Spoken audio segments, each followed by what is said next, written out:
Well, hello everyone. We're now going to look at Chapter 17 of Modern U.S. History.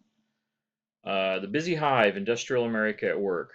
What are the topics we'll look at here? In this chapter, we'll be looking at the industrial workplace, the modern American worker, the creation of the modern American worker. We'll look at labor unions, the labor movement, immigration a little bit as well.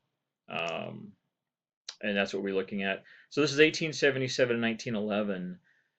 The next two chapters will cover a similar time period, but looking at different things, looking at different aspects, consumerism, politics, war, things like that.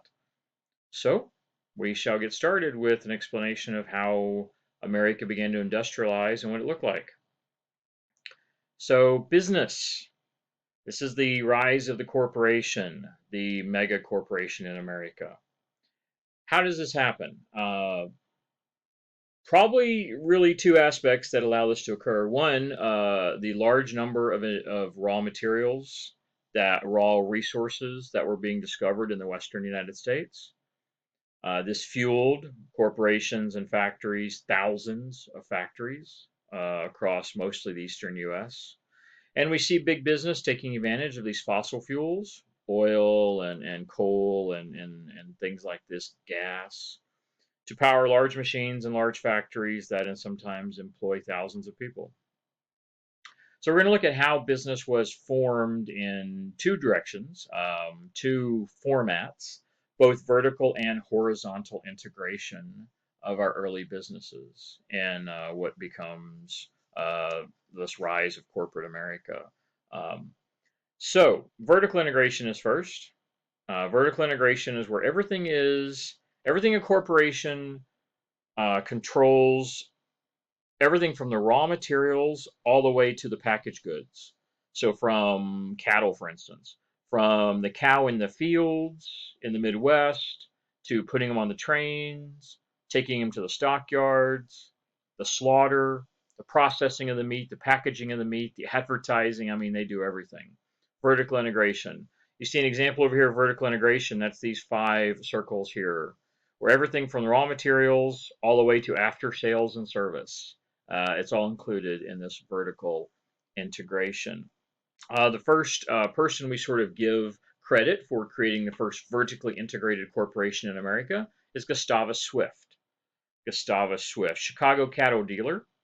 Um, he saw lots of smaller companies in the cattle and beef business, and he saw that they were wasting the products. They would kill the cows and they would use the meat, but then they would waste all the byproducts, the intestines, the hooves, the skin, the bones. They would waste all this other material, basically all the stuff we didn't consume.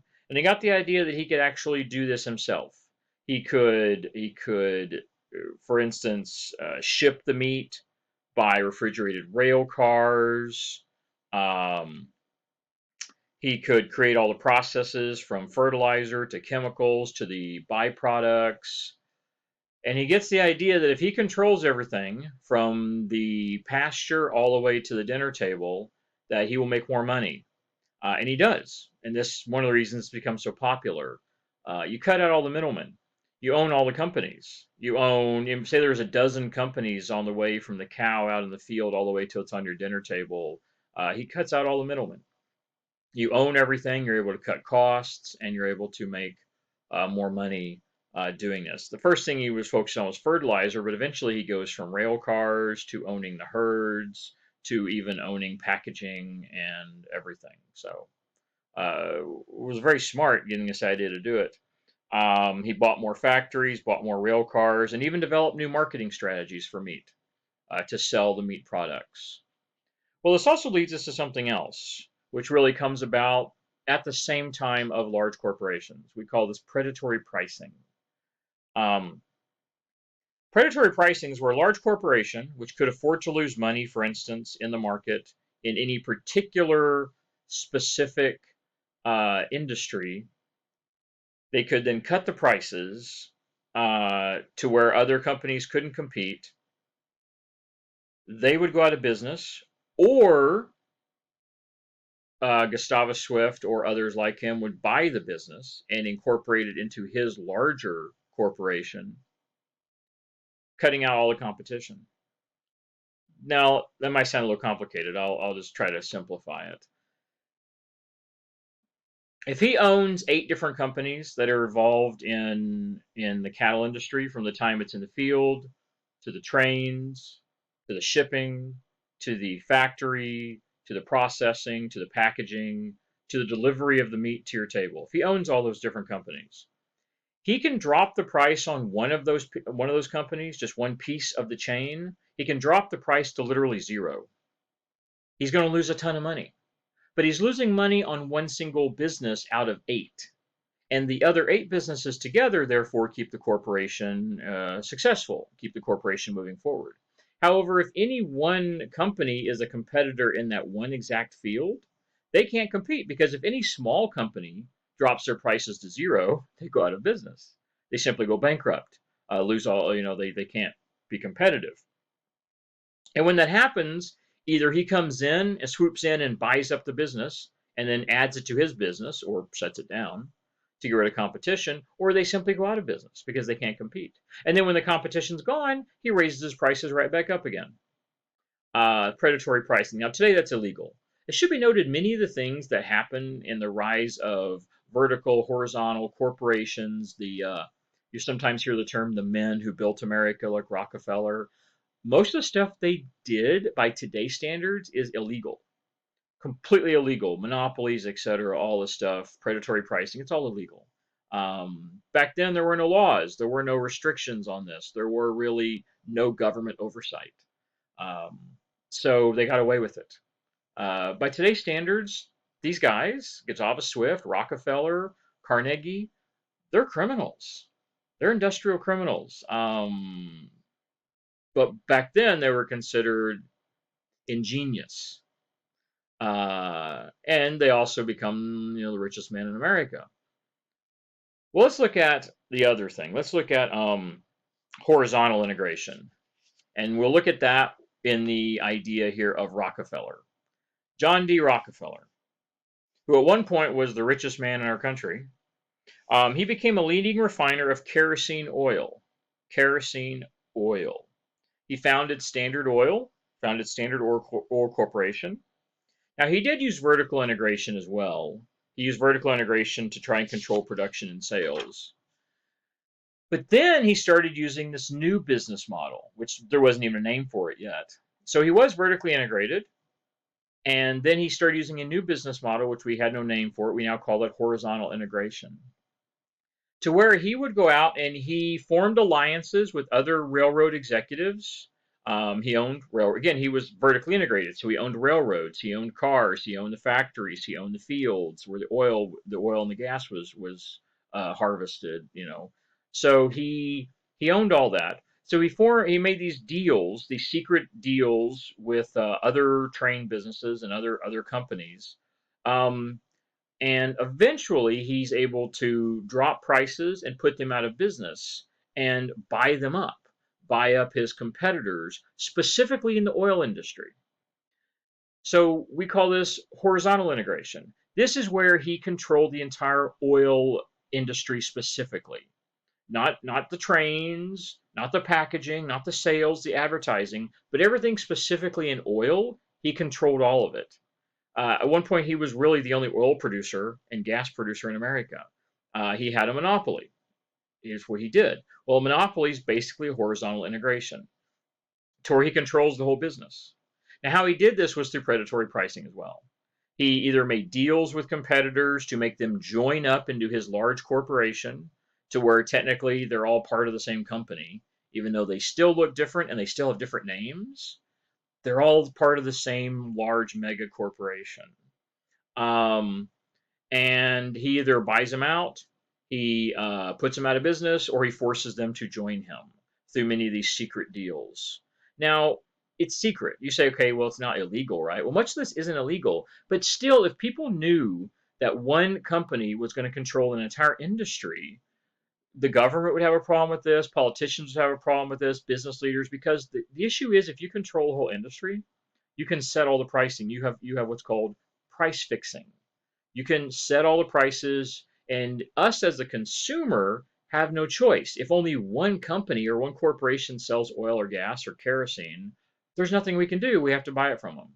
So they can set the price however they want, and they can treat us however they want to treat us.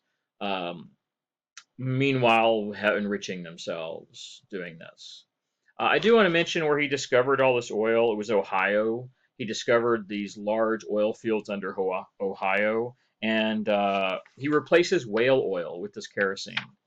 And the kerosene was primarily at the time used for lighting. This is before electricity, or right before electricity. So he used it for lighting purposes, was what the whale oil was used for, and he replaces all of it with kerosene. Um, uh, it's interesting.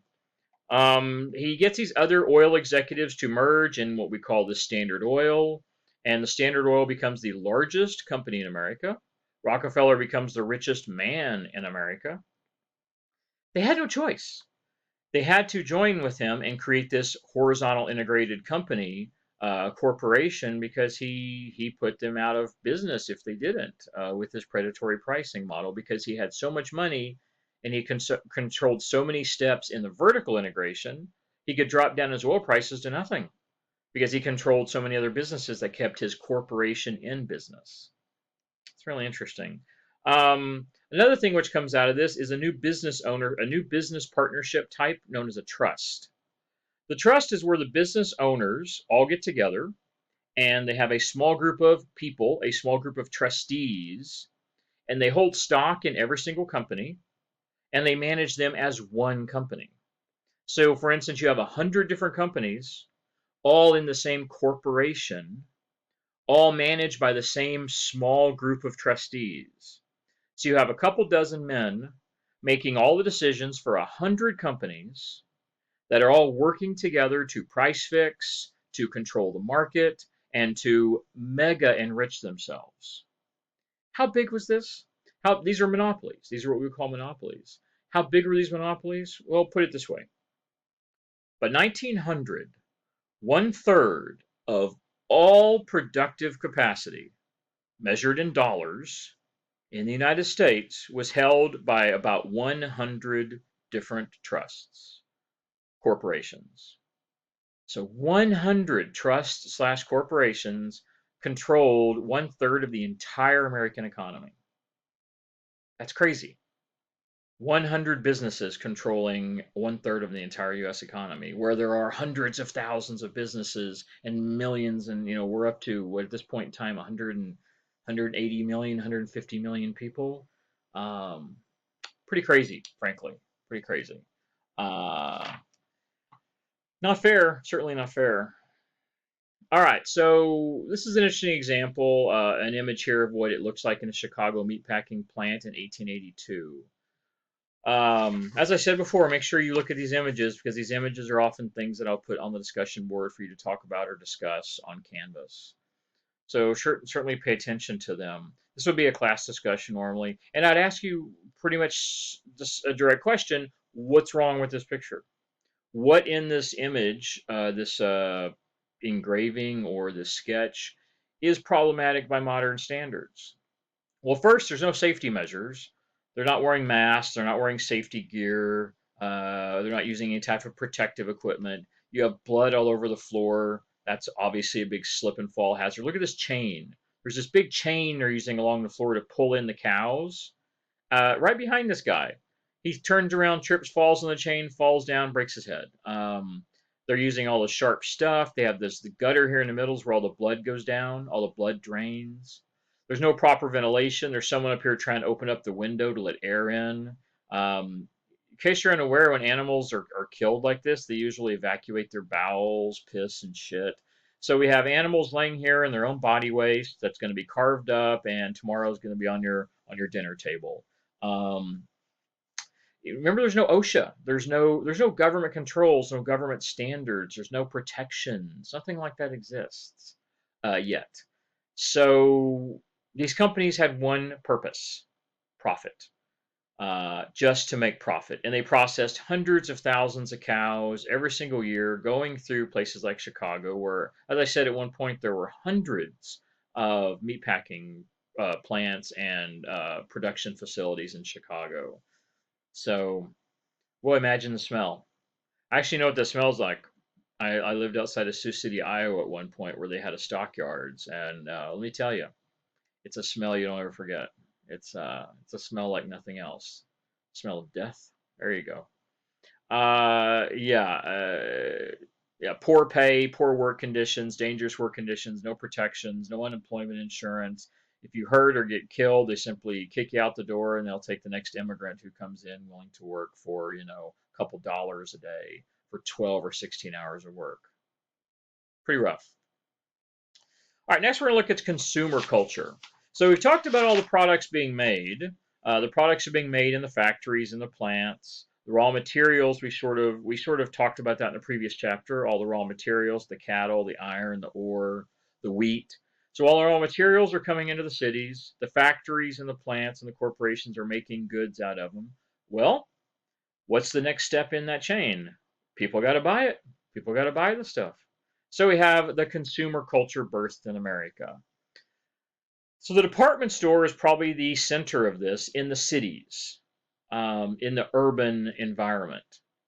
The first department store in America, John Wanamaker, simply called Wanamaker's. That is an actual photo of it right there. Wanamaker's department store in Philadelphia. Opened up in 1875. Wanamaker's in 1875. Well, the department store isn't a new thing. Department stores had already existed in England, for instance, in London. But in America, this was a new thing, this department store. This helped end small businesses because this is, even though this wasn't what we call predatory pricing, it has the same effect. The department store is exactly that. They sell many, many goods in different departments. You no longer have to go to the bread store, the meat store, the shoe store, the hat store, the clothing store. You don't have to go and buy tools or in one store. Um, you simply go to the department store and they have everything you need in different departments. You can buy it all in this one, 5, 6 story building right here. Well, even though it isn't predatory pricing, it does have that effect because if they can buy things in bulk, I mean, think Walmart, right? They can buy things in bulk, therefore they can buy them cheaper. They don't buy one box of cereal, they buy 1,000 boxes of cereal or 1,000,000 boxes of cereal. And then you have large quantities, and it's called dollar cost averaging. The more you buy, the cheaper per unit it is. So if you're going to buy 1,000,000 boxes of cereal, you can get it for cheaper than if you buy 100 boxes of cereal. And so they put lots of small mom and pop businesses, small independent businesses out of business. They simply can't compete. When you can go and buy a pair of shoes at Wanamaker's for a couple bucks versus a handcrafted pair of shoes at the shoe store for 20 bucks, um, most people are going to go buy the $2 pair of shoes. So yeah, they have window displays, decorations, advertisements. Um, think like today, people will go window shopping to go see window displays, to go see advertisements, to go see Christmas lights. People would walk on the street and they would see all these displays in the windows, and then of course it would draw them into the store, draw them in to buy things. This all becomes part of the urban culture. Now, what about the rural culture? What about living out in the country? Because you should understand, at the turn of the century, most Americans are still not living in cities. We're getting close. We're going to hit that 50% mark soon, but right now, still the majority of people are living outside the cities, in more rural, more small town America. Well, how do you get the goods to them?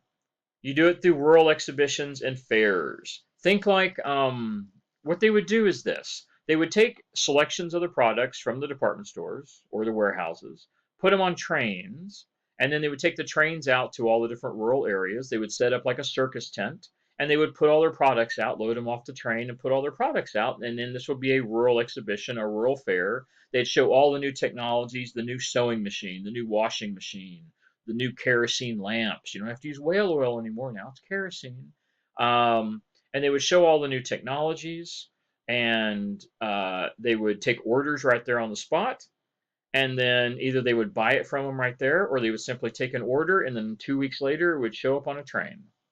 Um, so you could order anything you wanted, pretty much. They would display all the most recent goods, And they would also furthermore use mail order catalogs to really, they can only show so many things at the fair, at the exhibition. They show samples.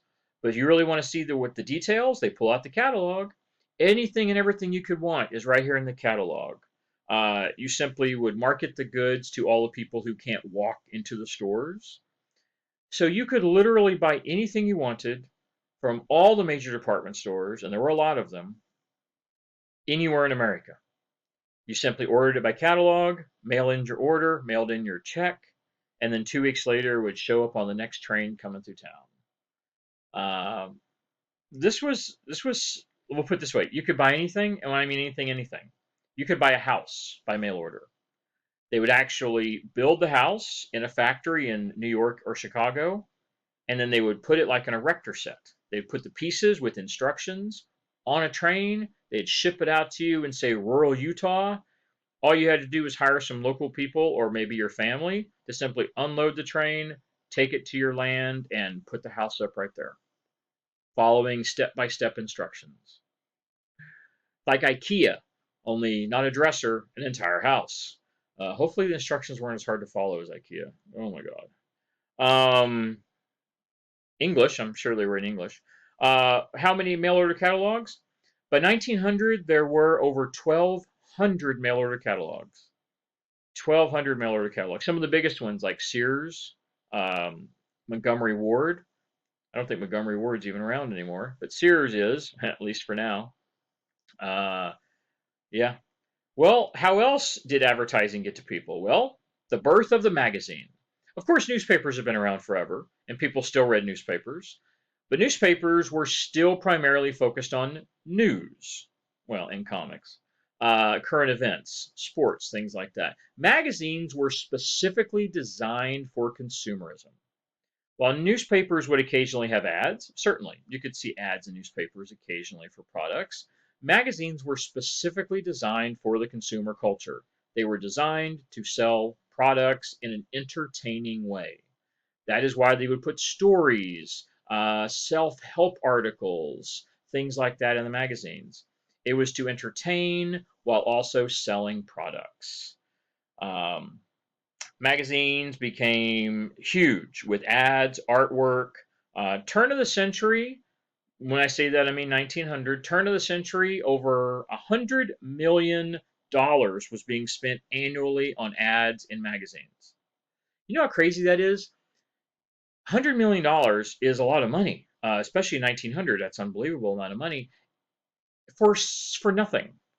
And by that I mean, can you eat magazines? Can you eat ads? Can you sleep under ads? Is it nutritious? Does it keep you warm at night? Advertising has no actual value. You can't do anything with it. Its value is entirely linked to getting you to purchase something else which has actual value, clothes or food or something. Pretty crazy. Advertising is so big. There was the downtown New York. They had a 45 foot high pickle. What company do you think that was? Heinz. A 40-foot high electric pickle. Advertising. It was crazy. Advertising was just the new thing.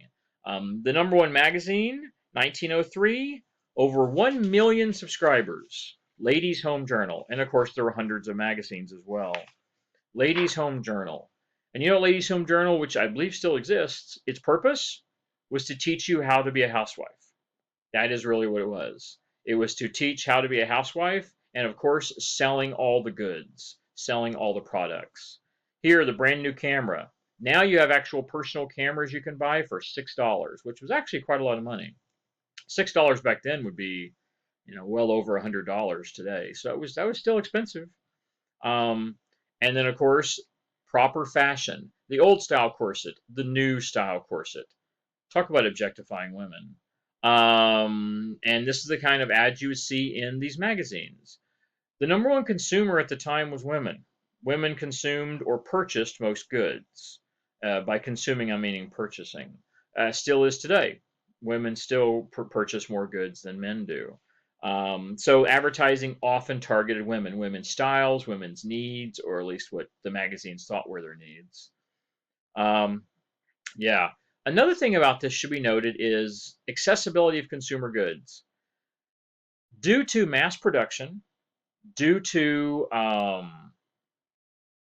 the cheap goods, manufactured goods, factories with thousands of employees, uh, and cheap workforce, we see the price of goods drop dramatically to the point that almost anyone, even the poorest, can afford new products now and then.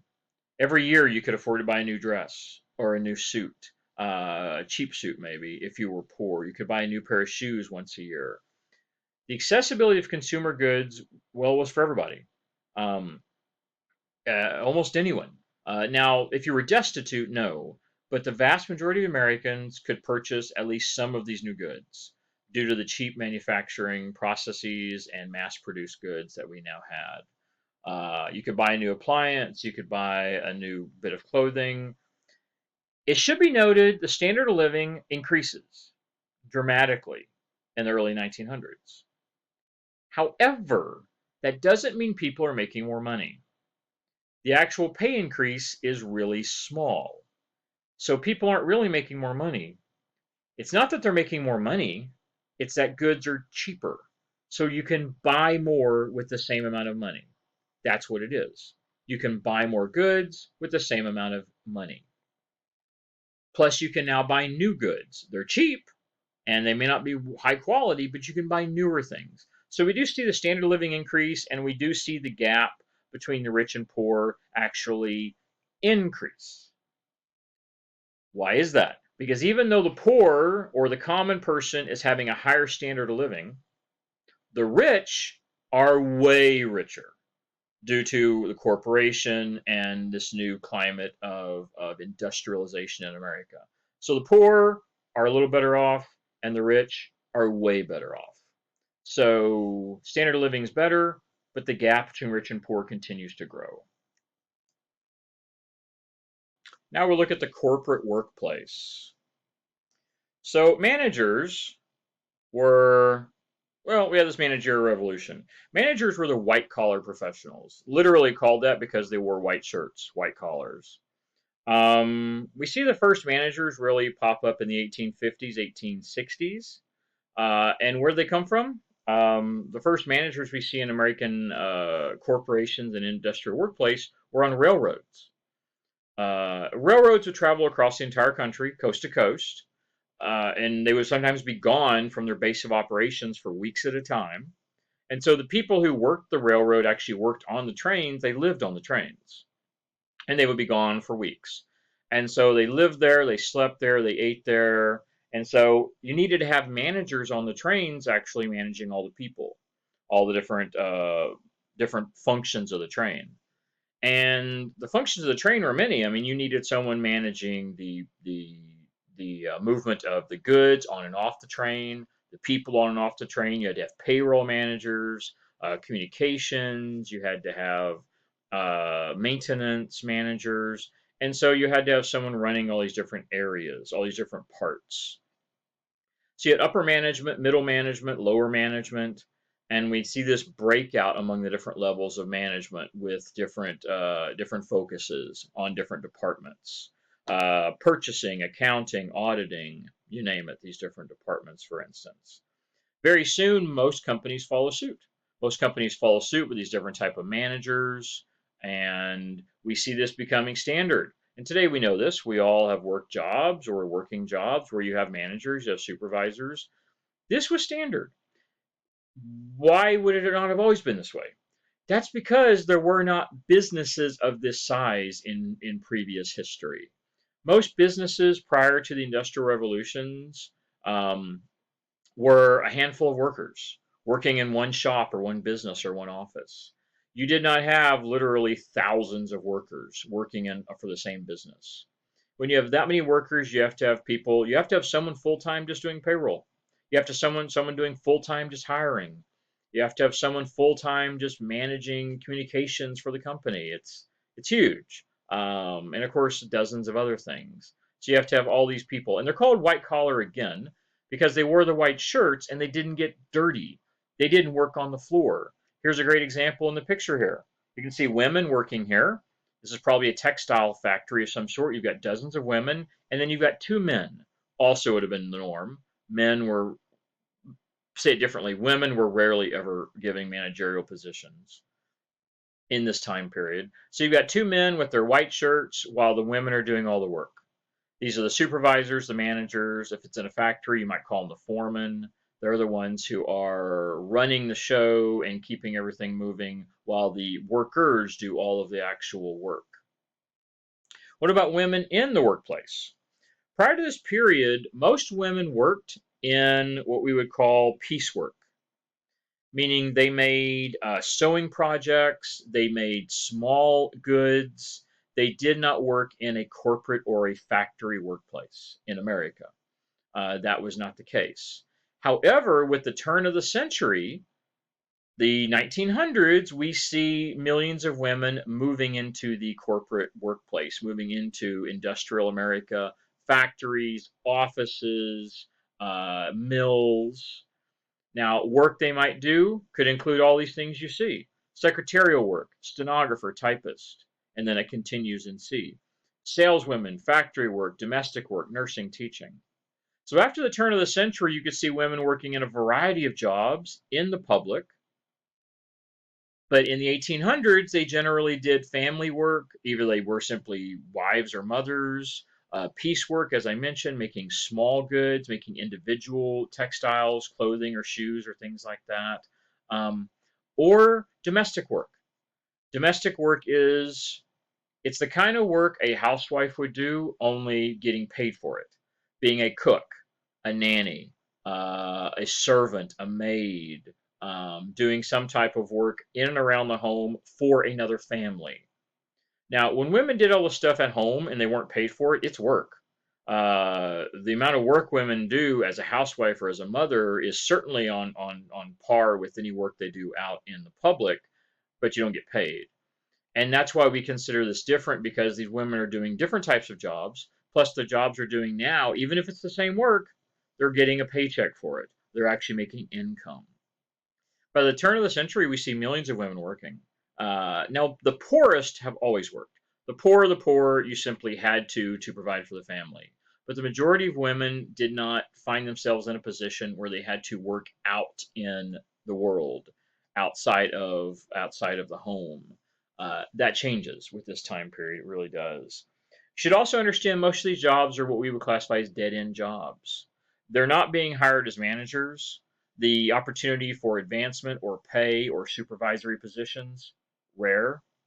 And it should also be noted, if they worked in a job, say like teaching, for instance, and there was a man available for that job, the women would often find themselves literally coming to work one day and being told, sorry, you've been replaced with a man, goodbye. There was no job security.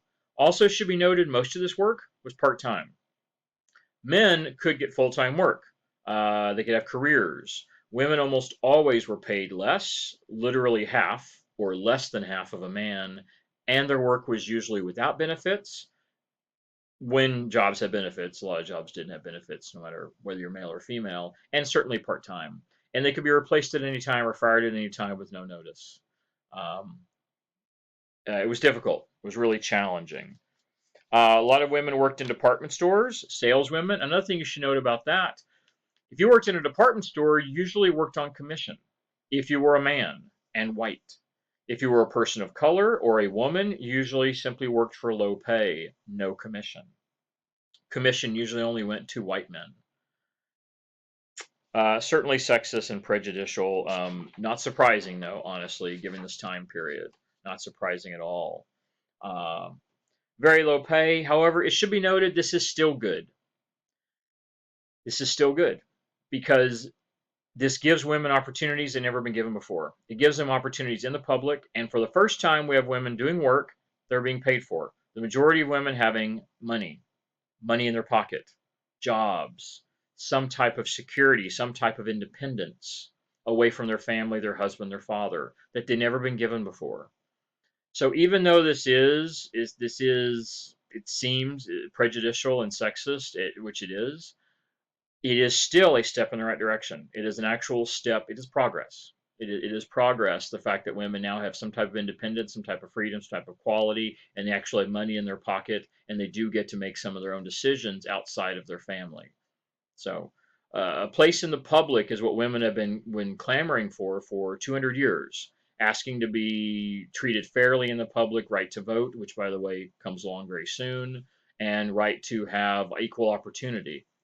This isn't equal, but it is opportunity, where none had existed for many women before this.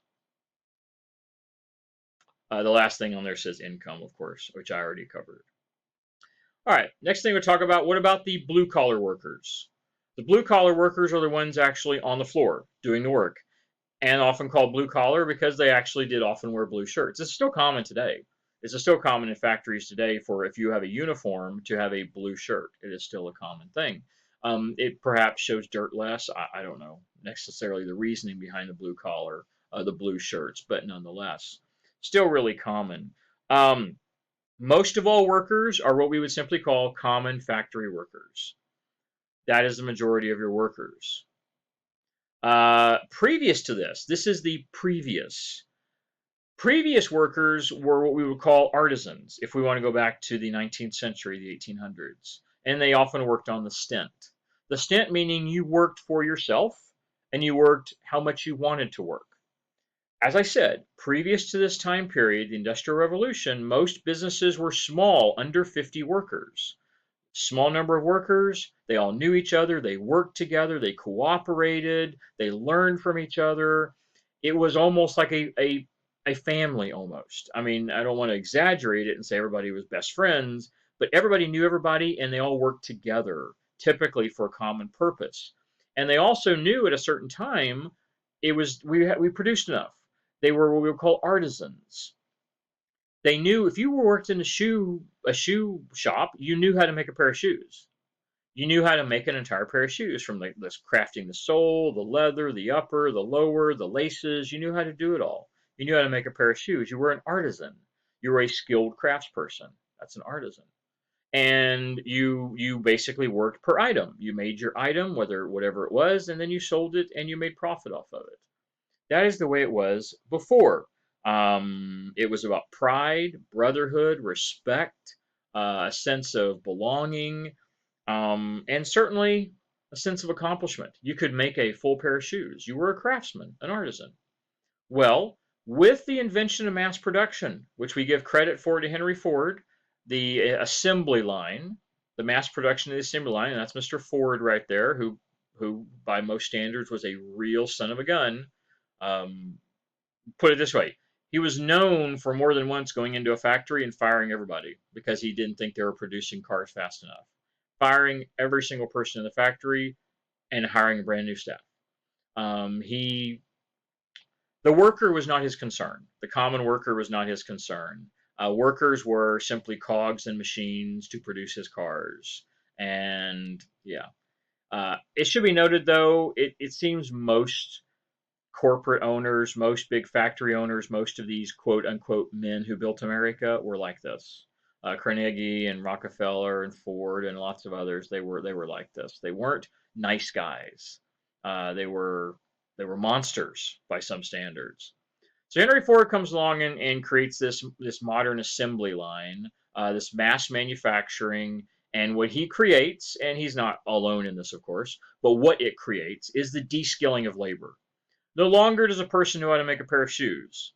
If they work in a shoe factory, what they know how to do is make laces, for instance, and that's all they do all day long. 12, 16 hours a day is make a pair of laces. Or all they do all day long is cut out a piece of leather for the sole of the shoe, and that's all they do. So all they know how to do is cut out a piece of leather. Most of the time, these are jobs that someone could be trained to do in a couple of hours. Literally, right off of the street, right on the sidewalk, bring them inside. By the end of the day, they know how to do their job. They don't have any real skill. Previous, you had skilled workers. With the Industrial Revolution and mass production in America, you no longer have skilled workers. Now, don't get me wrong, there's still some out there, of course. But what is the market for the skilled workers now? Pretty much just the upper class. Because who could afford a finely crafted pair of shoes? Only a handful of people. If you can pay $50 or $20 for a fancy pair of shoes, or you could go into Wanamaker's and buy a brand new pair of shoes for $2, most people are going to go for the $2 pair of shoes. So you can see that there is still a place for artisans and skilled workers, but it's much smaller. And it's typically for people that have more money. For most Americans, you want the de-skilled production of mass production of whether it's shoes, clothes, or in the case of Ford, the automobile. Cuts the cost of labor, cuts the cost of goods. It allows workers to be easily replaced. Very minimal training. You know, Ford had a saying. He told he was known for saying this that his customers could have a Ford car, automobile in any color they liked, as long as it was black. That really says everything about Ford. He really was not a man who compromised on anything. He expected perfection at all times, and if anyone ever made a mistake, they were gone, fired. Um, and at this point in time, you could do that. There's really not unions, or we're going to talk about unions in a bit. They're limited unions, and so there's limited options for you. If Ford wanted to fire you, he could simply fire you. Not much you could do about it. Scientific management. I do want to mention one last thing about number two there. I said it before, but I want to reinforce it. People in the factories were now basically cogs and machines, replaceable, interchangeable. Um, People weren't really thought of as people anymore in many of these factories. They were simply a number, a worker number, 12315, and that's all that mattered to them. No one really cared. And it made it really challenging. The turn of the century, working in industrial America was, for many people, simply miserable. Scientific management makes it worse. Frederick Taylor comes along with the idea of scientific management. I'm going to spend time really talking about it. But he got to the point where he actually would time people and time them working on an assembly line.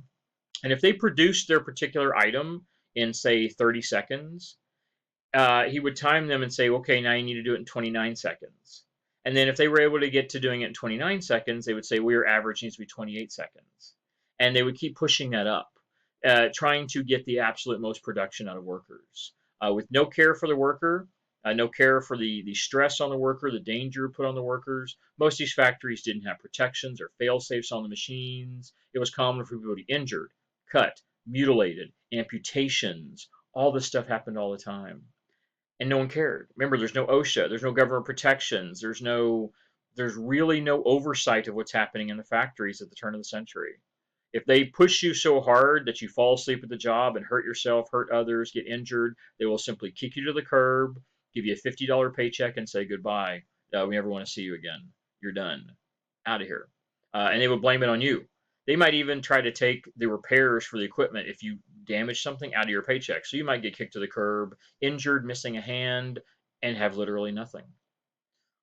Common horror stories from this time period. You can look those up online. There's thousands of how terrible it is and how people were treated.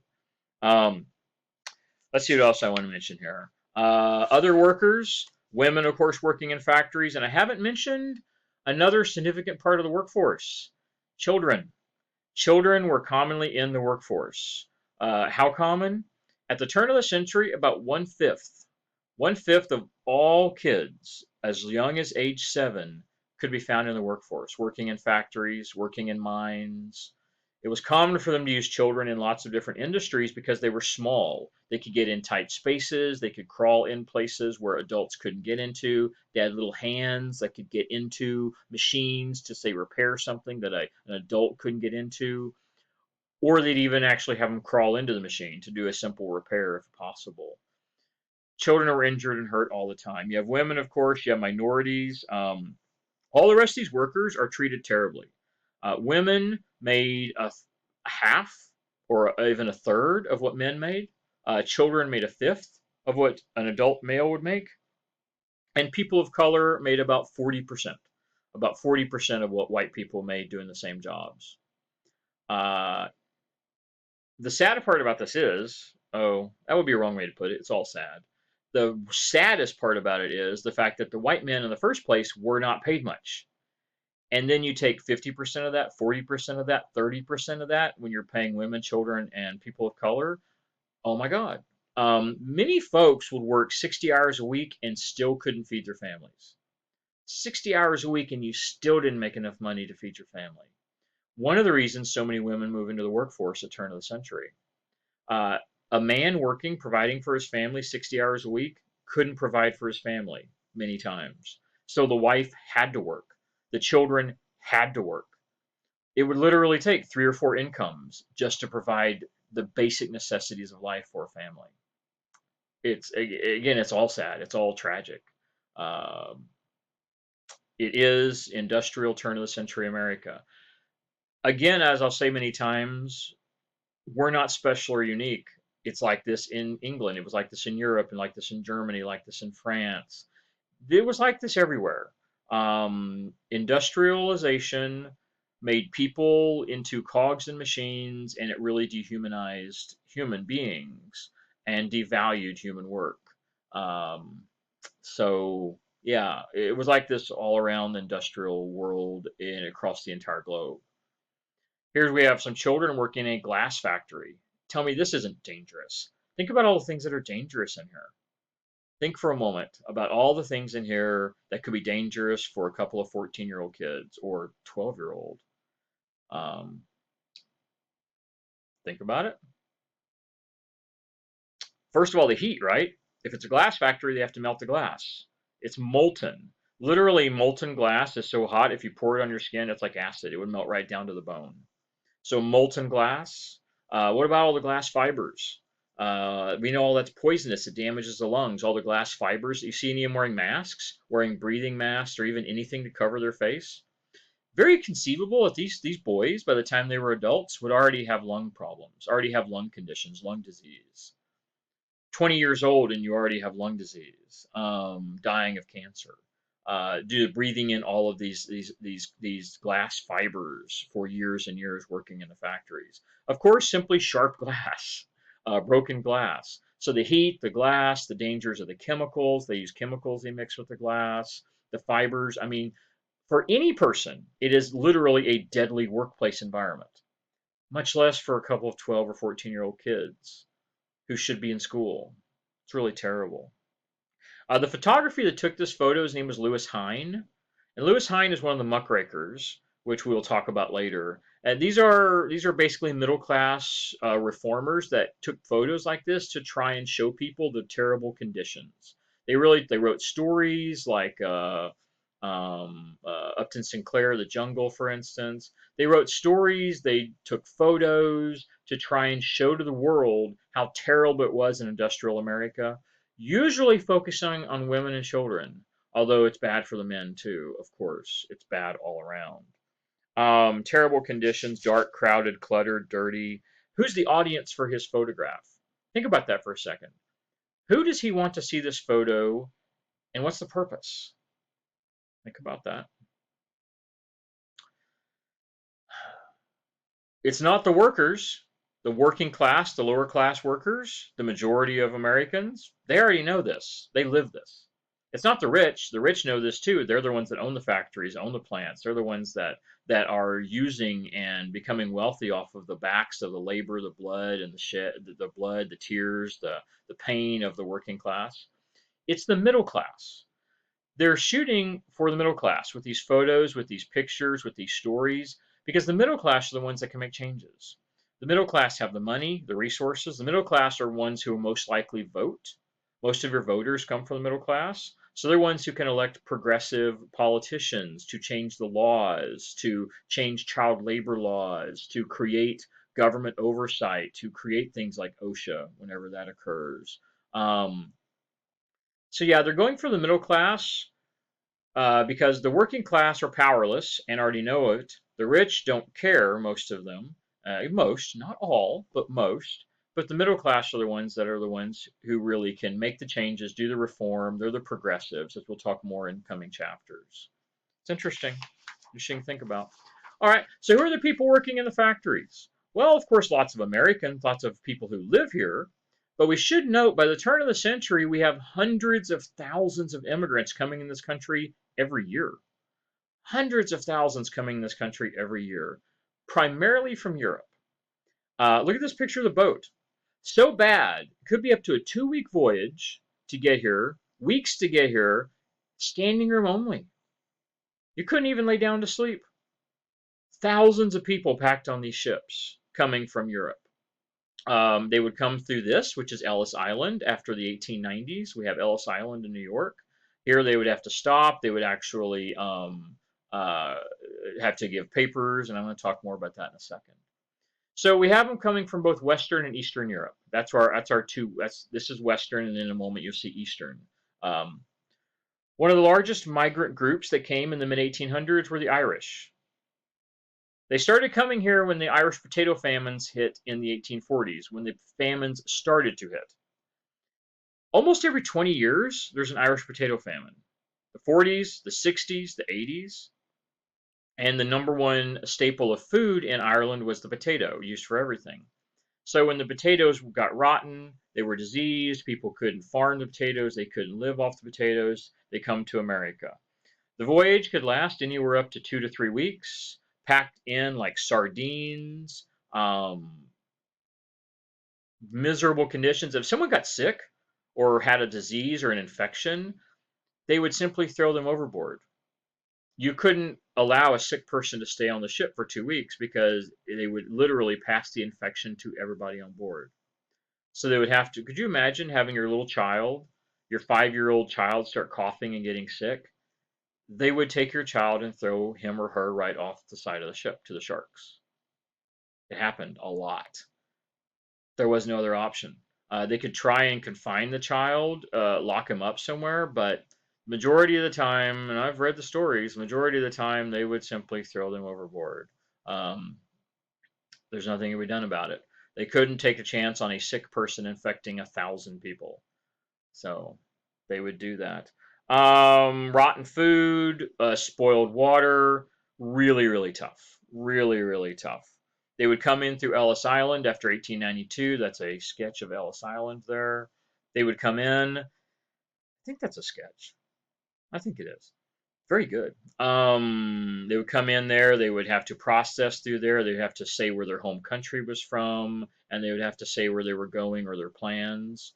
However, once they left Ellis Island, they were literally open to America. They could go anywhere they wanted. They could America was open from sea to sea. They could just go. Most of them came here either because of things like the famine or because of agricultural commercialization. We see mass commercialization using machines to farm products across much of Central Europe. And the machines are doing the work of 10 men. These large machines that go across the fields with these big blades that cut down all the wheat, that cut down all the corn. And so we have machines which only need 1 or 2 people to operate, doing the work of 10 or a dozen men. So every time they put one of these large machines out on the field and they buy up all the land, that's another thing that happens. They buy up or force the peasants or the serfs off their land. They take their land, and either they continue to work for a corporation at really like dirt pay wages, if they even can get a job, or they come to America looking for independence and freedom, looking for an opportunity here. Millions and millions of people come here for these reasons. Either like the potato famine in Ireland, or like Germans and lots of other people from Central Europe coming here due to commercialization. Now, some don't plan on staying. Some are what we call sojourners. They come here hoping to make some money, provide for their family, and then go back home. Um, Fully about a third. We think about a third of workers that came from Europe didn't stay. They stayed for months or years, got together money, and they went back and tried to get set up in Europe, take care of their families. Even the expense of traveling to America, working here, living here, paying rent, etc., and then going back to Europe, you could still, in a few months here, make more money than a year in Europe, even with all the expenses added on. I guess that's kind of crazy, isn't it? People here are not really paid enough to even take care of their families many times, and yet it still is more money than they would make if they stayed back in Europe. Interesting. What kind of work did you have here? Well, 60-hour work weeks were the norm. Pay typically $7 a week for an average worker in the 1890s in industrial America. $7 a week for 60 to 70 hours. So that means you're making what, 10 cents an hour? Something like that? Crazy. Maybe 10 cents an hour. Women made $3, children made $2 doing comparable work. People of color made that same amount of pay, the $2 to $3 range. African American men or women. Or, since we're talking about immigrants, Asian American, Japanese, Chinese would also make that same amount, $2 to $3 for an entire week, 60 plus hours of work. Now, admittedly, things are much cheaper back then, but even back then, 120 years ago, $2 to $3 a week is still not enough to live on. It's still terrible. Well, what about Eastern Europe? From the 1880s to the 1920s, we see large numbers of Jewish, Russian, Eastern European people coming here. Um, just in this 40-year period, we have over 3 million Eastern European Jews coming to America. The largest non-Christian immigrant group into the United States for 100 years. The non-Christian immigrant group for the next 100 years, coming from Russia, Ukraine, Poland, other Eastern European countries. Most of them stay. Most of them are not sojourners.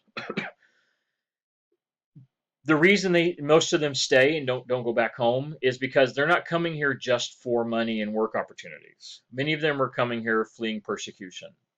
Jewish persecution, everyone's familiar with World War II and the Jewish Holocaust. Well, Jewish persecution had been commonplace in Europe long before Hitler, long before World War II.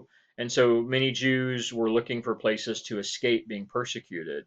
And they found America with its religious freedom, and it certainly isn't perfect, but we do have general religious freedom in our country that Jewish people could come here and live independently and live freely and deal with much less persecution and violence.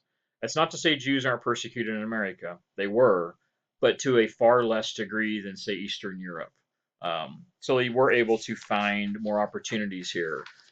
And the people who come here, bottom line is this: half the people that come here aren't ever really successful. They typically stay poor and low class for their entire life. But by the same token, the other half, the other 50%, usually find some type of success and prosperity. They're able to provide for their families better than where they came from. They're able to establish a future for their children. So half the people that come here actually find success and prosperity if they're willing to work hard. And depending on your skin color, your religion, your place of origin, you might have to work harder than a typical white Protestant male to get the same success. But what made it amazing is you could do that here.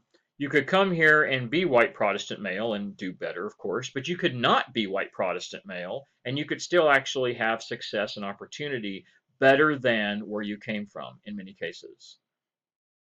So even though half never really found the success and prosperity, half did. And if you consider that, I said before, if they stayed back in the home country, whether it was Europe or China or wherever, they would have had far opportunity. It would have been in the couple percent, the 1, 2, 3% versus 50%. So if you're willing to work hard, the American dream was possible for many people, probably much better than where they were coming from. Now, we are specifically going to talk about Asian Americans next. We'll get to those. Yes, we'll talk about that next. This gives you an idea of where the people are coming from. So in the late 1800s, we see them coming from England, Ireland, Germany, France, Italy, Austria-Hungary, Spain, Portugal, and the Scandinavian lands. Then we see large numbers of people in the 1900s coming from Russia, Austria-Hungary, Eastern European, where you're going to find a lot of Jewish people here. You're going to find Eastern Orthodox Christian, and you'll even find some Muslims. This was part of the Ottoman Empire, or attached to the Ottoman Empire. So Ottoman Empire is the last great Muslim empire before modern times. And so all of this was actually part of the Ottoman Empire in the early 1900s, late 1800s. So you actually have quite a few Muslims in here as well. So we do start seeing immigrants that are not Protestant Christians. And of course, Italy, you're going to have a lot of Catholic Christians. Catholics are Christian, 100%, but many Protestants would have not seen Catholics as Christians. Many Protestants would have classified Catholics as not Christian, which of course is ridiculous. but you would have seen that a lot. You would have seen Protestants saying those aren't Christians. So you have Scandinavians. So you still have people come from England and Ireland and Scotland, Wales, the Scots-Irish they were sometimes referred to as. Although don't say that to a Scottish person or Irish person because they didn't like being lumped together. But Americans often called them the Scots-Irish. Did I just try to put an accent on that? I did. Wasn't very good. Yeah, I do it sometimes. Anyway, millions and millions of people millions and millions of people coming from Eastern Europe. Yeah, by the turn of the century, we have hundreds of thousands coming here every single year. Ultimately, millions and millions. Well, what about Asia? We have a lot of people coming here from Asia, primarily in this time period, Chinese. After the turn of the century, we see increasing numbers of Japanese, Vietnamese, other countries, Korean, but in the late 1800s, most Asian immigrants were Chinese immigrants. Where do they come? We see the first ones in the 1840s. We think they mostly come as a result of the gold rush, coming looking for gold, looking for opportunities, or looking for jobs. Then, after the gold rush ends in the 1850s, we see large numbers of Chinese immigrants working on the railroads. Right? That's where you'd often see Chinese immigrants working on the production and the growth of the railroad system across America. Lots of railroad workers. They often did poorly in these areas. They were often prejudicial treatment, segregation, prejudicial, racist treatment. They often were given the poorest jobs, treated the worst, treated as domestics. They were treated as servants. They did domestic work, cooking, cleaning, menial labor, construction work. They took any jobs they could find. Even this poor treatment here was often better than what they got back in China. China was one of the poorest nations on earth. The vast majority of Chinese population lived in abject poverty. Uh, Here, they at least had opportunities to create their own businesses. We see them running laundries, cleaning services, shops, stores, things like that. So they were given opportunities here that they often were not given opportunities back home. Domestic work was very common. Domestic work, cooking, cleaning, servant work, things like that. Um, a derogatory term used to refer to them was Asiatics. This is a discriminatory epithet. Is that the right way to say it? Word. Definitely intensified during the 70s and 80s. We had a depression that hit in the 1870s, and as we will hear, even used in today's terminology, they're taking our jobs. You'll hear that today, usually referring to immigrants, Mexican, Latino workers. They're taking our jobs. Here's the deal: most of those jobs they say they take, they're doing jobs that other people don't want to do. They're doing the menial jobs, the dirty jobs, the physical, difficult jobs, picking strawberries, sanitation work, um, cooking, cleaning, servants. That's the work a lot of people don't want to do. Well, during the Depression of the 70s, we see attacks against them. San Francisco had a part of the town known as Chinatown, and they actually burned down Chinatown. They burned most of the town down, and they hang people from the streets. They hang people. They lynch people outside of doors, outside of windows. They hung them off the tops of buildings, lynching Asian Americans. And many of these were Americans. You understand, this is 1870s. Many Chinese people started coming into America by the 1840s. So these are people being attacked who are actually Americans, born here. Some not, of course, but some are. Um, uh, Beaten in the streets, people called for the deportation of all Asians. Well, Congress actually gets in on this, and Congress passes a law in 1882 known as the Chinese Exclusion Act. So this is not just in San Francisco. This is not just in California. And California is probably one of the most racist states in this time period, specifically against Asians. Um, it's not just California, San Francisco, the West Coast, where most Asian Americans or Asian immigrants are, either one. This is passed through Congress in Washington, the Chinese Exclusion Act. So this is a common feeling a common opinion across the majority of America that we don't want Asians here. It barred workers from entering the country. No women allowed. In media in the time period, in newspapers, Chinese women were often associated with prostitution, that all Chinese women were prostitutes. Of course, patently false, but nonetheless, this was the common perception among the white middle class, was that Chinese women came here to be prostitutes. Now, in San Francisco, for instance, the majority of prostitutes in San Francisco were actually Chinese women in the 1870s. However, across the rest of America or even in San Francisco, the majority of Chinese women were not prostitutes, even if the most prostitutes were Chinese women in this time period in San Francisco. Um, Men were still allowed, limited. Typically, you had to have some type of a skill, some type of education. But if you were a common worker, they didn't want you here. This stays on the book for decades. This doesn't actually go off. I don't think this act is repealed for another, what, 40, 50 years? A long time the Chinese Exclusion Act is in. Well, here's an irony. With them excluding Chinese, other Asian immigrants simply fill in. We see a massive influx in Korean and Japanese immigrants, Taiwanese immigrants. The number of Asian immigrants into America doesn't slow. It simply changes geographic location from China to Korea to Japan and other countries. Um, yeah, it's interesting because you know what? Those jobs that they're talking about, they're taking, when they blocked the Chinese immigrants, guess what? Nobody was doing them. Nobody was picking the food in the field. Nobody was wanting to do the domestic, the most menial jobs. They couldn't find workers to do them because white people wouldn't do it, or they wouldn't do it for the pay because they got paid so little. They couldn't find white folks to do the work. So they still have those jobs to fill. Uh, this is a form of nativism, which I'm not really going to go into detail on right now, but it certainly is. 1906, there's a court ruling which actually states that all immigrants, these new Chinese immigrants, are not eligible for citizenship. They can't even become citizens.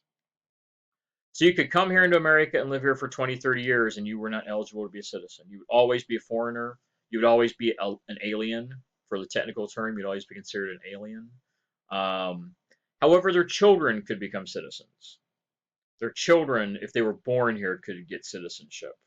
Uh, but if you came here as an immigrant and you were 15 years old, you could live here for 30, 40 years and never become a citizen.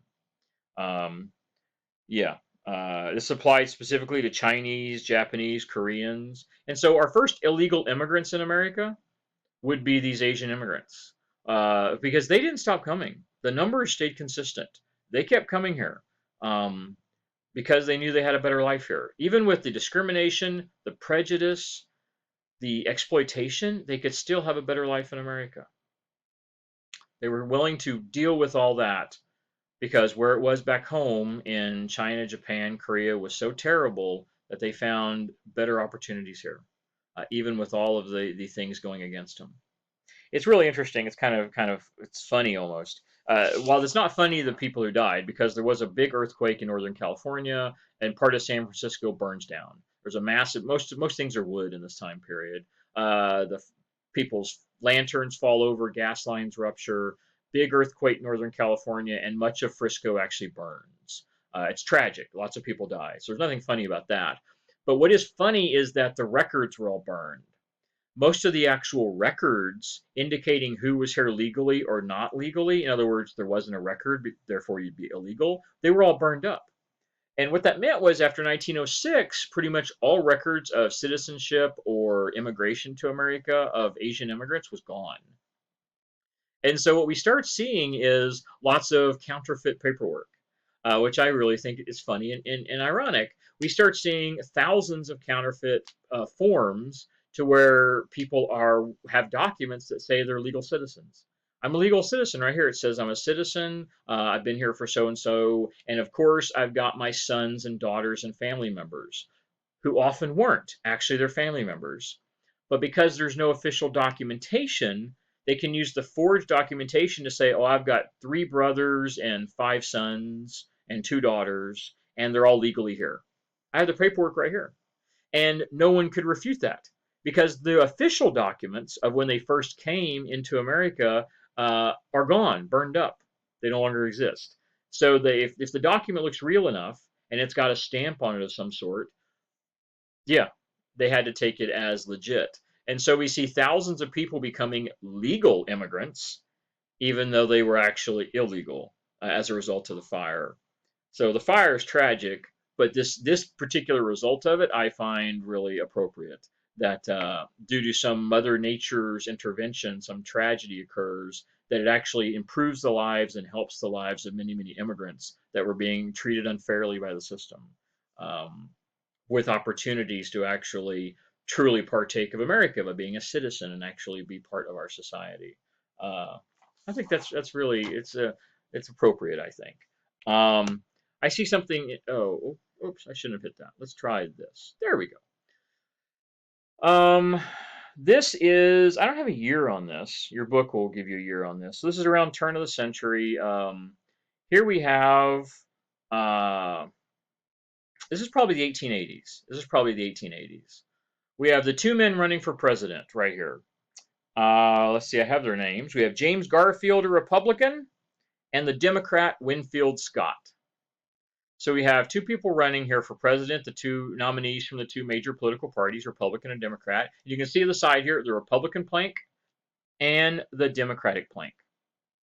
Now, a plank is a term you might hear used today. The term today, pardon me, would be platform. And what does that mean? It means their policies. Basically, it's the party policies.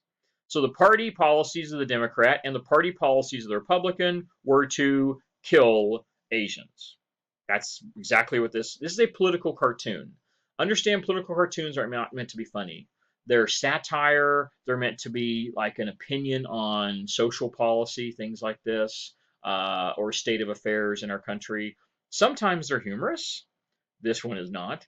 But understand that they call them cartoons, but they're not Garfield or Peanuts. You know what I mean? This is anti-Chinese racism, exactly as it says. So what this implies is that the both Republicans and Democrats, whether you're conservative or liberal, left or right, pretty much any type of political view in America, you hate Chinese people. That is what the political cartoon is stating. And what these 2 men are doing are building between the 2 planks. They're actually nailing together the planks and they are crushing the Chinese man to death. I mean, look how narrow this is. If this were real, he would be dead. I mean, he would be dead. He would be crushed to death. And that's what they're doing. And that's the implication that everybody in America, no matter what political leaning you have, hates Chinese people. If you look at the laws passed and you look at the media from the time, newspapers and popular media, you would actually think that's true. There's very, very few people speaking up as advocates of Asians in this time period. They are probably the most disadvantaged group in America. Always understanding the most disadvantaged group in America is always Native Americans. Always has been. But other than them, they are the most disadvantaged group in America in this time period. Prejudice, hatred, discrimination, racism, violence, murder in the streets, lynchings in San Francisco and the surrounding areas, all this is occurring. And it doesn't seem to matter which side you fall in on. And if you actually look closer at the Chinese man, look at his face. He's got a tongue here, which is like an animal, like a forked tongue, and he has 2 teeth like fangs. So they're also dehumanizing him. They're taking away his human features and making him appear almost animalistic, like he's not even human. Uh, we saw this with Native Americans. We saw this with African Americans. We see this with Chinese Americans. In the next generation, we'll see it with Japanese, World War II, for instance. We see this all through American history, demonizing and dehumanizing the other, the people that we hate, the people we dislike, the people that we don't approve of as a country, as a whole. It is part and parcel of American history. It happens in lots of countries in the world, but it's certainly happening here as well. All right, the last thing we'll talk about is the labor unions and labor movement in America. So we have the emergence of a labor movement. We're briefly going to go over the beginnings of this. Today we call these unions. We call them unions. Back then they would have said trade unions. This becomes the backbone of the American middle class, American prosperity in the 20th century. So these worker unions, what they really were they sought to negotiate directly with the employers for the benefit of the workers. So they were businesses basically that worked for the workers on behalf of them, negotiating with the employer to get them benefits. This was seen as an alternative to, say, waiting on politicians or voters. Politicians to change the laws, or the voters to elect to change laws, or to elect politicians who would be progressive and change the laws. That was really, really slow. Trying to wait on government to do something could take decades. And so these unions were a way to get this done immediately, to get immediate benefit in worker-employer disputes. Better pay, fix the leaky roof, fix the machines, things like that, to try to make life better for the workers in some way or another. Now, as the unions were formed, there was backlash. There was certainly backlash from the employers. They would blacklist workers, for instance. If a worker went on strike, this is where you would actually walk out of the job, refusing to work. You'd maybe walk a picket line where you actually walk around carrying a stick with a sign on it, and you would protest unfair working conditions, poor pay, poor benefits. So the employers, by simply blacklist the workers. It's literal. They would put you on a list, and they would distribute the list to all other companies in your same industry. Say, like, if you were a steel worker, they would distribute it to all other steel plants, all other companies, telling them, don't hire Joe Smith. He's a union person, and he walked out of our job. He went on strike. So there was risk. There was certainly risk if you chose to join a union. If it worked and was successful, you would get better pay, better benefits, better working conditions, etc. But if it failed, you could simply find yourself out of work and unable to get work. So there was some risk in joining a union in this time period. There certainly was. In 1877, a good example of a huge strike, one of the largest in American history. As you can see down here by the picture, it's historical markers all across the Northeast. You can find it from Chicago over to New York. The Great Railroad Strike of 77. This really was created because of the Depression. There was the big Depression in the 70s. People were out of work. Large wage cuts. Depression, large wage cuts. They don't have to pay people as much money because two reasons. One, the industry itself, the railroad industry, is not making as much money because there's railroads going out of business. They're shipping fewer goods. So the railroads make less money. So that's one of their justifications for paying you less. The other issue is because there's so high unemployment, they can hire workers at lower wages because there's so many workers available. If you want, $3, and they only want to pay $2, then they can simply tell you to walk, and they'll wait until someone shows up who's willing to take $2. And someone will show up. Unemployment was high, so there'll be someone willing to do your job. So between the cuts in the business and the greater availability of workers, very low wages during the Depression. I remember there's no government oversight. There's no government that says you can't, there's no minimum wage. They can literally pay you anything they want. If they can find someone to do the job for pennies, they would pay pennies. So we should understand that. This great strike happened. Railroad service stopped. We see riots all across the Northeast. Hundreds of people are injured. 50 people die during the strike. It shuts down the railroad industry in the Northeast of America for days. It's ugly. It's messy. Dozens of people shot and killed, beaten to death. Yeah, you can see from this sketch here, it actually shows the police on horses having to escort the trains. Because if they didn't, the workers would stop the trains. They would break into the trains. There's even stories of workers turning train cars over. They would actually derail trains or throw the cars over. It was brutal. simply wanting the train industry to pay better. The train industry was one of the most dangerous industries in America to work for. Violent, that's the wrong word to use. Dangerous is the better word. Dangerous working with these large metal contraptions that move fast. And if you get stuck in between one or you fall in front of one, I mean, you're simply dead or have body parts amputated. So people were injured. One of the only industries that was more dangerous than this, and not just, but one of the only industries that was more dangerous than this would be mining. Mining was incredibly dangerous. 1 out of 3 people who worked in mines were injured or killed.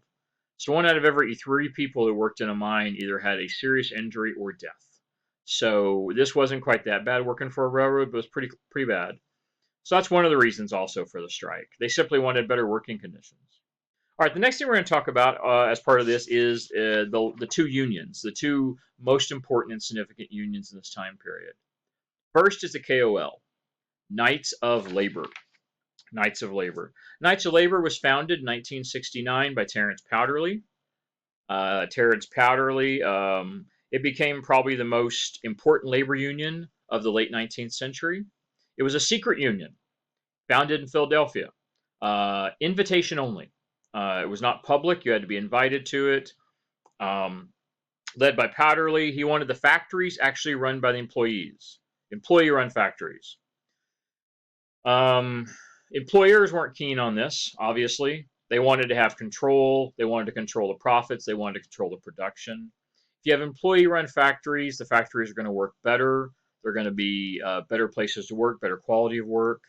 And it's almost a throwback to working on the stint, artisanal working. If the employees run the factory, the employees get to make better quality product. But of course, what that means is they're going to make less profit. They are going to get a bigger share of the money. They're going to get more profit. They're going to not have to work as hard, and the factory isn't going to make as much. In most cases, this wouldn't have put any business out of business because businesses were making massive amounts of profit in this time period, massive amounts. So this would not. It would have actually made things better probably, but this doesn't usually happen. Most employers are unwilling to do that, to give over their business to be run by the employees themselves. Had open membership, except for Chinese. It was the only group that they didn't really invite in were Chinese people, Americans or not. It doesn't matter. They were certainly well in line in this time period with the norm of discrimination and prejudice in America. It includes skilled workers. It included domestic workers, men, women, textile workers. It was interesting. It really was. So it included both skilled and unskilled workers. It was pretty open membership, but again, invitation only. Invitation only. He advocated all kinds of reforms, all kinds of changes, things like temperance, which you're going to hear more about. Temperance, that is no drinking or limited drinking, either to stop or limit your drinking. Most people drank during the day in this time period. They would take their break in the morning at 10, and they usually had another break at 4 at a typical factory. Both times they'd go get something to eat, and they would usually have a beer. Makes you wonder about some of those workplace injuries, right? Hey, you go back to work a little tipsy, no wonder you just cut your hand off.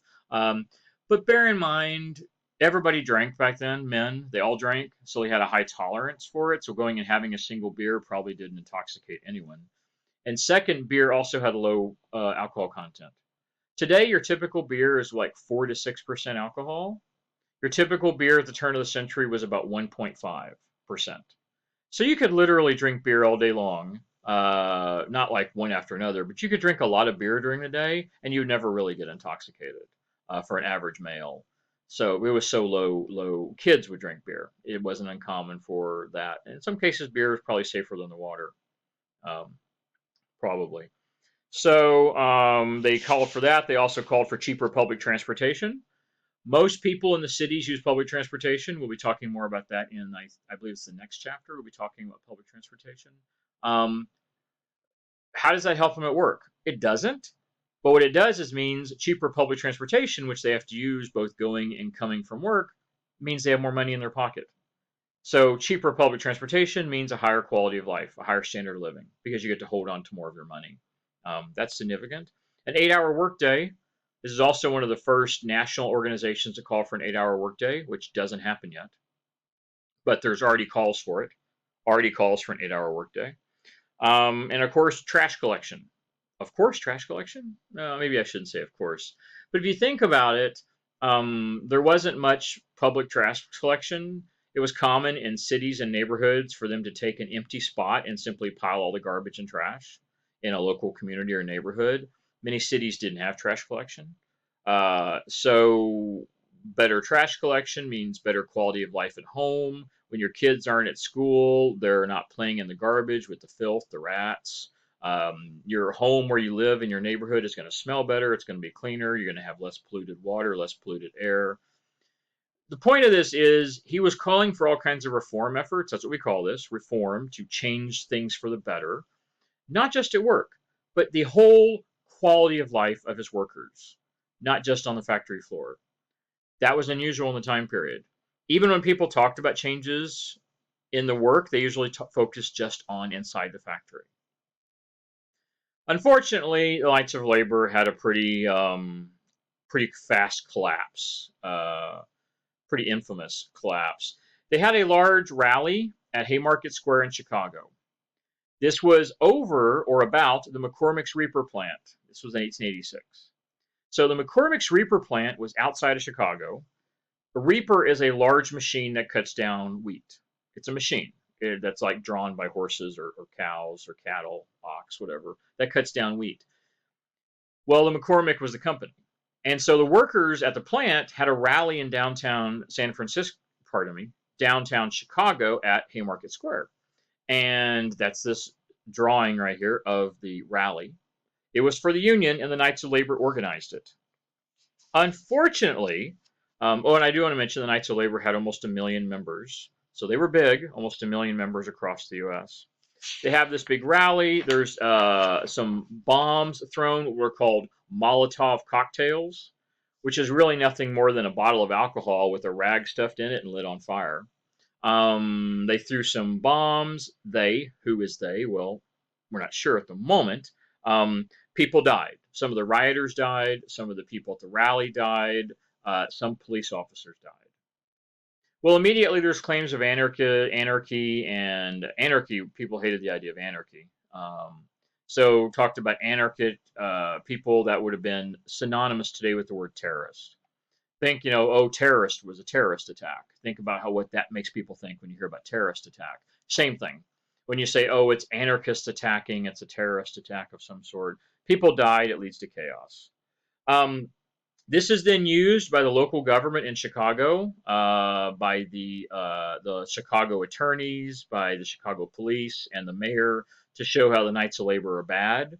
We do know that big business and government were usually working hand in hand, so it's not hard to see why the government sided with McCormick's Reaper and saying that the Knights of Labor were anarchists, the Knights of Labor were violent, the Knights of Labor were dangerous. Not surprising at all. This drastically damaged the labor movement image dramatically. Large public show trial, 4 executions, all anarchist leaders. Now, we know there was research done by historians after the fact that we know the Knights of Labor had nothing to do with this. It was independent parties acting to disrupt the thing. There's even some evidence that it might have been paid off by McCormick. Might have even been paid off by their company to do this. Some historians have done work on that. You can look that up if it interests you. Destroyed the public image. Destroyed is the wrong word. Damaged the public image of labor unions in general. However, it did destroy Knights of Labor. Knights of Labor starts to fall apart after this. Knights of Labor is never able to recover from this. As a result, we do see a lot of companies issue yellow dog contracts. What are those? In essence, it's a contract that you sign when you go to work for a company, and it says you will not join a union. It forces you to, as part of your working conditions, if you work here, you can never join a union. A pledge to not do this. We start seeing factory workers all across America being pushed to join to write these contracts, and many people signed them. They did. Many people signed these contracts simply because they thought they had to get the job or keep a job, of course. And then other people simply signed it because they actually believed unions were bad. Unions had a bad public image, and who in the world would want to join an organization that's full of anarchists? Again, terrorists. Why would you want to work with them? Of course not. So some people chose to simply sign these contracts saying, well, unions are bad. Unions are a terrible thing. It certainly hurt the union movement, the labor movement in America for many years. This is an interesting image here. A dynamited mine, another one that we would discuss in class. The workers actually blew up this mine entrance, but all they did was blow up the mine entrance. They didn't actually blow up the mine. The reasons for that, think about it for a moment. Why just blow up the entrance? Why did they do it? What were they trying to accomplish?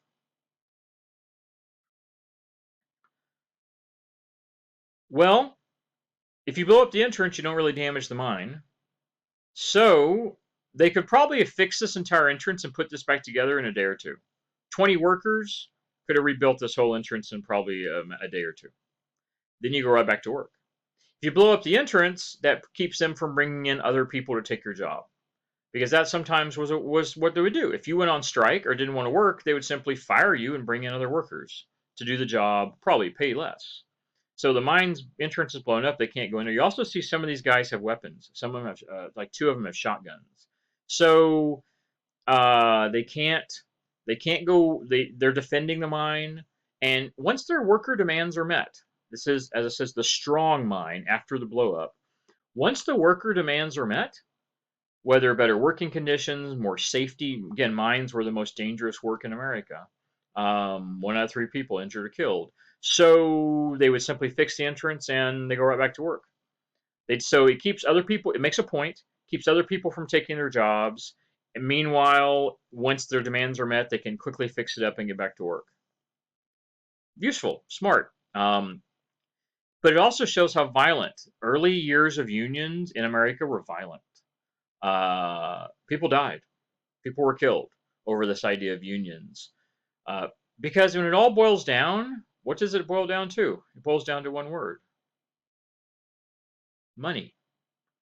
Unions took money out of the pockets of big businesses and corporations and put it into the workers' pockets in whatever form it took, whether it's benefits, better working conditions, safer equipment, more safety controls, better working hours, whatever it is. Every single thing the unions were advocating for reduced the profit margin of the corporations. Therefore, it all comes down to money, and people are willing to kill over money. Whether you're trying to protect your money or whether you're trying to get more money because your children are at home literally starving to death. Pretty rough, think about it. Well, the last thing we'll talk about is the last union we're going to talk about, the AFL, the American Federation of Labor. The American Federation of Labor is another path, another way of unionizing, founded by Samuel Gompers with a focus on corporate profits. This sort of materializes after the KOL gets discredited and the KOL starts to collapse. We see workers join together, form the AFL. Gompers is a Dutch-Jewish cigar maker. He demanded a share of the corporate profits, not just running a factory. He doesn't care who runs the factory. He actually says this is what we would use today, the terminology profit sharing. A lot of companies do that now. A lot of companies are profit sharing. And the idea is if the workers get a bigger share of the profit, the workers will be happier. Plus, the workers will be more inspired to work harder. Obviously, if you're going to get a share of the profits, you might work harder. You might work longer. You might be willing to put in overtime. You might be willing to work on holidays. You might even be willing to deal with unsafe work conditions or long hours, et cetera, because you know at the end of the week or the end of the month, you're going to get an extra check on the share of the profits. So the more this is another way of looking at it. Instead of the traditional union like the KOL, which is going to pull money off of profits to give benefits to the workers, here Gompers is like, keep running your business like you're running it, keep taking advantage of the workers in some way, keep making your profits, but then give us a share of the profits. Give us a share of all those profits you're making off of abusing workers and exploiting workers. Income mattered above everything else. This is what he referred to as pure and simple unionism. Just make money. Because if they get more money, they get more profits, they will have a better standard of living, a better standard of life. And they just have to be more careful at work. You know, if it's a dangerous machine, be more careful. Don't come to work drunk. Uh, he had some of the ideas of other unions, but his was just a different focus. And probably the idea here was this is a friendlier union to the employers. The employer has to have minimal change. The employer can continue focusing on profit as long as they are able to give a little share of that extra profit that they don't have to worry about doing things for the workers, give it back to the workers. It's an interesting way of looking at it. He didn't look for broad, sweeping changes to the workplace like other unions did. And bear in mind, I'm mentioning KOL and AFL. There are other unions. There's a lot of other unions, a lot of other trade unions. These are just two of the major ones I'm choosing to speak about. You also see another thing with AFL. The workers here are usually better paid, more skilled workers, typically. Not a lot of common everyday workers, not unskilled workers, which meant in the first place they also probably made a little more money. If they had more skills, they probably already were paid a little better.